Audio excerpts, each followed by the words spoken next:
Hey, this is Time Bomb, and if it's your first time checking out the channel, hit that subscribe button to catch all the updates. Thanks a lot for joining me here today. I'm going to do a breakdown on just how I got through the house rules. I had a little trouble. I went 3-0 at first, and showed it to Domster Damas. He beat me, and then I went 0-3, had to regroup, and then went through it 6-0 here. And so for defense, I was running the odd defense, and I was just running cover 2 and sending a blitz, and then just nickel blitz 2 here out of the nickel normal. I was just sending this and just blitzing that nickel back sometimes and putting my end into a hook zone and a deep blue up the middle, and then just usering, and then sometimes getting into cross manning later in the half, and that was it. That was all I was pretty much doing on defense, and then going back to 4-3 and sending the blitz and stopping the run, and maybe my 4-3 normal defense in the red zone. So that was it, and I was able to get through it. It was just some people were like Domster Damas, who just killed me in the red zone with those high points. So shout out to him. And on offense here, I was running just the Bills playbook, so which obviously this is the harder part of it. How can you run your offense? So a couple things that I was doing: double sail in. I was running that, but I was just max protecting and then motioning that post route across the field to the other side, and then just looking over the middle and trying to high point him, and then if not there, playmaker up a guy or just hit the drag coming across. PA shot wheel, same thing, just max protect again. After the play action, try to hit the wheel route going outside. A lot of times I would try to hit it for a bomb when I was earlier and starting closer to my own end zone, or later I would try to high point him in the end zone. And then I started noticing these plays here at the bottom that I don't or had never really used much in the past before, but clearly pretty useful for this reason, that you can just max protect them, and they have drags and like these kind of like high-low ins coming at them. So the inside cross, I would just max protect and then motion the drag to the far side of the field. So then coming across, if the post didn't get open deep, then I could just check down to the drag or maybe playmaker it up over the middle if the pressure was getting in, and I could get rid of it pretty quickly that way. So I was using that inside cross a whole bunch. That was a really good play for me. And then the Bills Y post, the same thing, except you've got that what's a corner route. When you motion it over, it becomes that post coming across, so it works better. I just max protect again, so it just get all those guys blocking. So those kind of plays that don't have play action that you can max protect and get, a couple of nice routes going out, those are the plays that I was really liking. Or Bill's verts here, this play's huge. Motion that wheel route out, look for the RB throw coming across, and it develops. If you can get that time, you can get open, because people can't really align stuff properly if they're not thinking it. And then because I'm in the Bills playbook, I also have this deep corner play, which same thing, I max protect, motion that corner route over to the other side, and it becomes the post. That's really what you're looking for, I think, looking for different corners and different routes like that you can motion across to become posts and help you out.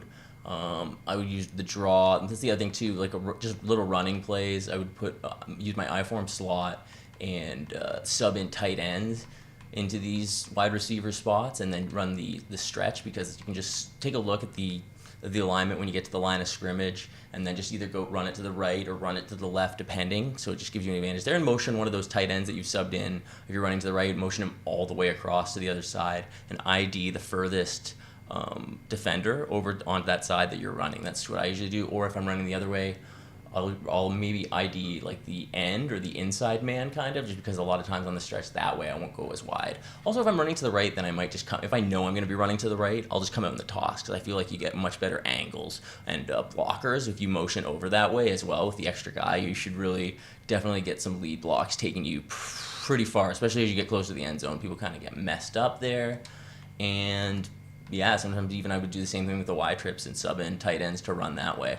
Especially as I got closer to the red zone, I wanted to make sure that I was putting up points. That was the most important thing. I think you can't miss the opportunity to put points on the board in this mode. You have to do as much as possible. The games, that's the thing. I think in my first 6 games, I was giving up way too many points. I had a hard time actually settling that down, and I think I just kind of was running a little bit too many blitzes, so I sort of calmed down. I think this last 6 games that I went undefeated through and got through, I just ran just more coverage, actually. I think you don't need to send as many blitzes. It's more like be timely with your blitzes, I think. Stop the run, limit them passing, and you're good to go, right? Especially if you start to notice the running play action, that's when you want to send the blitzes be timely if you're setting an aggressive pass rush as well. I'm trying to think of any other plays. I guess I was using the split bill as well. I like this, and just kind of running this the C route from the wide receiver on the right side. I'll motion him all the way over to the left.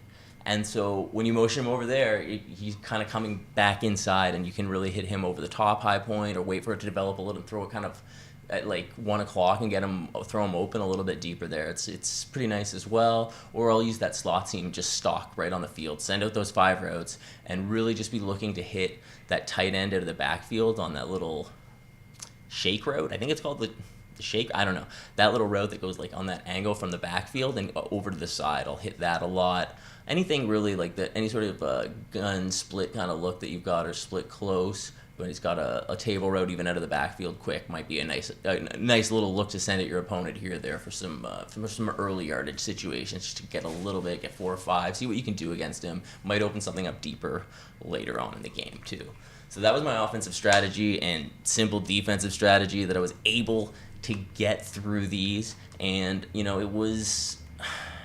I think it was refreshing to see a different mode like this. Like last week with the points bonus for distance was pretty cool and interesting start, and this week shows that they're really able to do some different things simply by, they're able to do a lot more. Like I think a lot of people almost half expected them to just do a rush the yard, go for 10 points if you rush from 20 yards or something like that, or 50-yard rush, whatever it was, some sort of point bonus, simple thing like that, but no, they went a little bit further. So you get a 40,000 coin bonus for winning the 6 games, and I don't know, like 20 trophies, enough trophies that equal 30,000 coins, I think. So whatever that adds up to, I think I discarded them already. Looking at 944,000 right here. So I think we got to open up this pack to end this video. This is the Nat Team of the Year fantasy pack right here. We're opening her up. What are we gonna get? I don't want a Tyreek Hill. I got a Nat Tyreek Hill. I'm probably going to get a Nat Tyreek Hill. Yep, there we go. See, Nat Tyreek Hill. I bet everyone wants that, but that's not the card for me. I have him Nat already. So we want to use a better card. Oh, man. Damon Harrison. A little more pressure. That's an interesting choice. Lions doesn't really help me out. And then, Desmond King is the C. This is a tough choice. I guess I could get... Desmond King is actually not a bad call for me, maybe. That might be an upgrade from Darius Slay, but he's a Charger. I don't know. So the question is, do I want to get Damon Harrison? Because I got my Kawan Short, Fletcher Cox, and Khalil Mack. And Randall. I'm pretty set in my front. And he's a Lion, so that doesn't really help me. I don't see any advantage to this card. But on the flip side, this card actually may help me, even if I just end up discarding him in a bit, because especially compared to Darius Slay, who I'm playing in the slot right now, I think he kind of compares, especially in the man coverage, and he's not even boosted. Yeah, I think we're going to have to go with Desmond King. I know people are like, no. I mean, generally people would go with Tyreek Hill. I have a Nat Tyreek Hill already from last week, so Desmond King is my call. Let me know what you think about that. I mean, I think you understand. Obviously, Tyreek Hill is the call, but maybe you thought I should have gone with the DT there. But I think Desmond King is the better call for me.